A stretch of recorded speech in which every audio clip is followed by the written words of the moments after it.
Rashawn Ray, who's on the call. As I heard, we can move our time around, Madam Chair. So I want to so you all would have someone who's an academic and an expert to go into this concept even further. Thank you so much. Go ahead. Okay, thank you. I'm honored to testify in support of House Bill 1201 for the Harriet Tubman Community Investment Act. I'm a David Rubenstein Fellow at the Brookings Institution. I'm also a professor of sociology at the University of Maryland. In addition to the economic consequences of slavery to Black Americans, the mental, emotional, and brutal anguish of slavery is something that can never have a price placed on it. Still, reparations are a good step forward toward reconciliation and healing. The legacy of slavery in the state of Maryland is noteworthy. From 1619 to 1697, nearly 100,000 Blacks arrived in Maryland. By 1776, 90% were native born. And in the mid-1800s, Maryland slave owners sold 20,000 enslaved Blacks further south. 1 in 3 marriages were split up, and 1 in 5 children were separated from their parents. More broadly, we know that Blacks were promised 40 acres and a mule to atone for slavery. This form of reparations never precipitated. However, reparations did manifest for other groups, including Native Americans, Japanese Americans, Jewish Americans, and even slave owners themselves.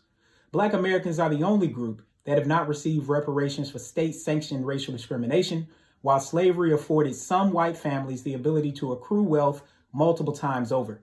There are also some broader stats that are important here. 12.5 million Blacks were shipped in chains from Western Africa to the Americas. About 15% of the enslaved died during transport. And in 1860, if we put a financial tag onto it, $3 billion was the value assigned to enslaved Black people. In 1861, $250 million was the value placed on cotton produced by enslaved Blacks, and over $29 million was the value placed on cotton produced by enslaved Black people in 1822. Accordingly, 3 aspects of this reparations package are in line, particularly with this Harriet Tubman Community Investment Act. First, descendants of enslaved Blacks should receive college tuition to a 2 or 4 year college and university. The education part of the package should also include student loan forgiveness. This is because white college graduates have over 7 times more wealth than Black college graduates. This is not about behavior or whether or not people are trying to better themselves. Instead, student loan debt continues to be a significant barrier toward wealth creation. Recent research shows that Blacks who are more likely to attend HBCUs tend to be allocated unsubsidized loans compared to subsidized loans for students who attend predominantly white institutions. We can even think about the difference of that in our state between people who go to Bowie State or Morgan or Coppin compared to who go where I'm at the University of Maryland in College Park.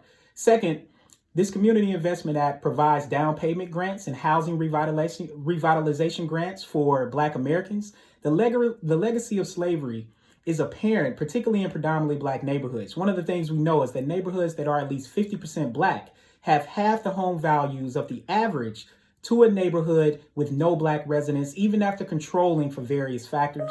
And third, I suggest providing business grants to Black-owned businesses. We know during COVID that a substantial number of Black-owned businesses have closed due to not being able to receive payment protection funding. And in closing, I'll end with this.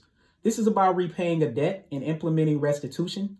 The time is now to do what's right and to properly address Americans' original sin that continues to stain our country. So to Delegate Fisher, to the chair, vice chair, as well as other people who signed on to this bill, I think the time is to do what's right and atone for slavery.